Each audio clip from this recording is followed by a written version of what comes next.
the mystery cardinal who goes by the name Demos, who was very critical of Pope Francis last year. His identity has been revealed today, and it's none other than Cardinal Pell, who has recently passed away and has also published an article that is deeply critical of Pope Francis and calling the Vatican a place of a toxic atmosphere. And in this document that came out previously, he referred to the Vatican and the pontificate of Pope Francis as a catastrophe. Yesterday, we talked about the aging Pope Benedict and how he was betrayed by his butler, who you see there on the screen, leaking documents, which led to his resignation in 2013, the announcement of which was met with a lightning bolt that struck the Vatican that very same night. And then we saw Pope Francis elected by the St. Gallen Mafia. There on the screen, you see Cardinal Daniels, who is busted, caught for covering sex abuse by priests upon minors. He also boasted that it was this inner circle of liberal modernists, the St. Gallen Mafia, that promoted and elected Pope Francis in 2013. Pope Benedict was getting old as the Pope Emeritus, and sadly on December 31st, he passed away into his eternal reward. May he rest in peace. Just today, Archbishop Georg Ganswein has released his new tell-all book that will be made to the public and allegedly brought into English soon. Hopefully not soon enough. We also saw this week that Pope Benedict XVI, in a release letter, said, as one sees the power of Antichrist spreading, one can only pray that the Lord will give us mighty shepherds to defend his church against the power of evil in this hour. If you want to know more about that, check out my video yesterday here on the Dr. Taylor Marshall podcast. We looked into Pope Benedict's belief that we are entering into the era of the emerging Antichrist.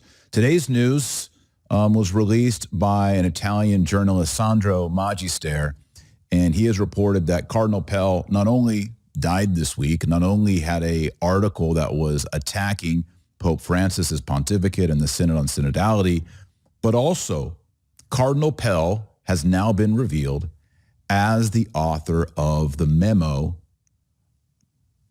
of Demos.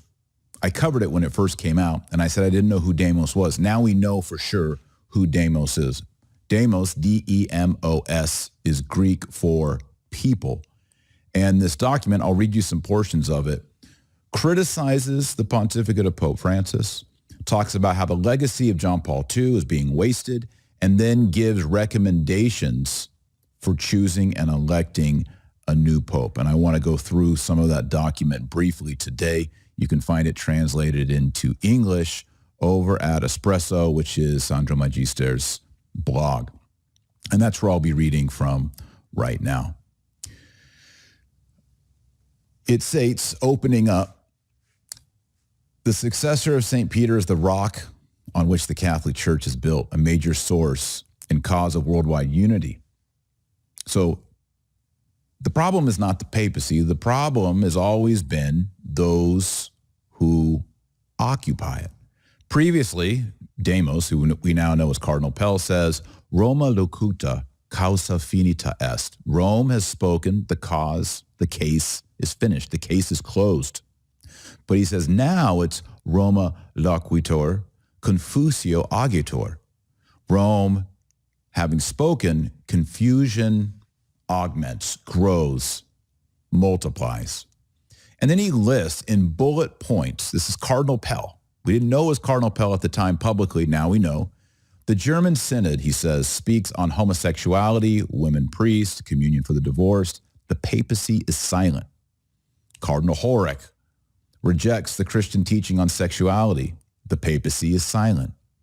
The silence is emphasized when contrasted with the active persecution of the traditionalists and the contemplative convents. He's saying, look, the Pope promotes those who are contrary to the Catholic faith. But when it comes to the persecution of traditionalists or defending traditional marriage, Francis is silent. He says the Christocentricity of teaching is being weakened. Christ is being moved from the center. And then he lists more bullet points. Pachamama is idolatrous. Contemplative nuns are being persecuted. The Christocentric legacy of John Paul II and faith and morals is under systematic attack. Many of the staff of the Roman Institute for the Family have been dismissed. Students have left. The Academy for Life is gravely damaged. Some members recently supported assisted suicide, which is murder. The Pontifical Academies have members and visiting speakers who support abortion. Then Cardinal Pell goes on with more bullet points. It's just a rapid fire of accusations. The Pope has changed the law 4 times during the trial to help with prosecution with regard to the Vatican trial of 10 accused of financial malpractice. Cardinal Becciu has not been treated justly because he was removed from his position and stripped of his cardinalatial dignities without any trial. As the Pope is the head of the Vatican State and the source of all legal authority, he has used his power to intervene in legal procedures.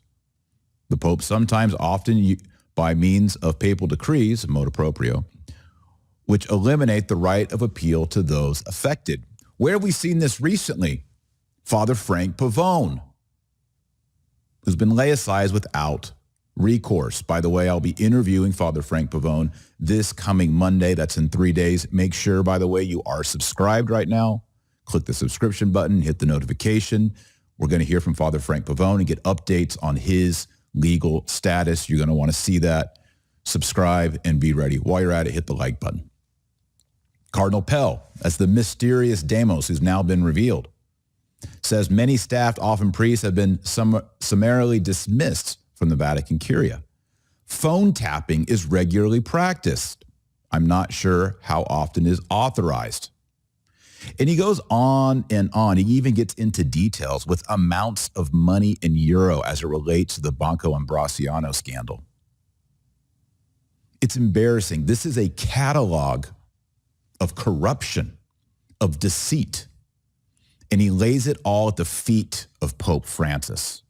It's sad that Cardinal Pell died. And when you realize how critical Cardinal Pell was of Pope Francis and that Cardinal Pell died so suddenly, it does make me suspicious. I'm not saying Cardinal Pell was murdered, but I think we need to consider it. I think we need to open up the questions that it just so happens the most critical cardinal of the Pope, while in town in Rome for Pope Benedict's funeral, died after surgery. It's suspicious. It's suspect. His recommendations for the next pope is basically a return to tradition, a return to unity, a move away from synodality, and properly practicing hierarchy in the church.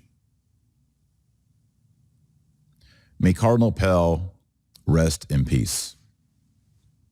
I'm devastated. I'm gutted that the man is dead because he had so much to say, and it turns out he was a leading voice in criticism of Pope Francis, but we just didn't know it until he died.